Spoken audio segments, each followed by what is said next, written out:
देखिए ये एनकाउंटर जो है ये काडर कुलगाम का गांव है। यहाँ पे कल शाम से जो है वो एनकाउंटर जो है वो चल रहा है और इस एनकाउंटर में अभी तक जो है वो 5 जो है वो टेररिस्ट जो है वो मारे गए हैं। ऑपरेशन अभी जारी है, सर्च ऑपरेशन अभी चल रहा है। बाकी डिटेल जो है जब ऑपरेशन कंक्लूड होगा हम आपको बाकी जानकारी दे देंगे। किस तंजीम से थे? अभी बॉडी जो है वो रिट्रीव हो रही है, उसकी पूरी की पूरी जो है वो आपकी डिटेल जो है वो हम एनकाउंटर के कंक्लूड होने के बाद बता देंगे।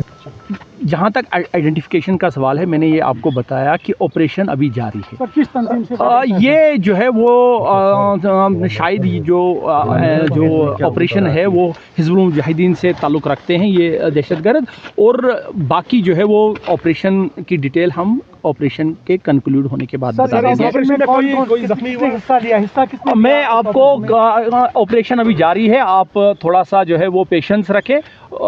इमीडिएटली ऑपरेशन के कंक्लूड होने के बाद हम आपसे बात करेंगे। कुछ जवानों के जख्मी होने की खबर है। 2 जवान हमारे जो है वो ज़ख्मी हैं, लेकिन वो स्टेबल हैं। उनको जो है वो 92 बेस हॉस्पिटल में जो है मुंतकिल किया गया है और दे आर स्टेबल।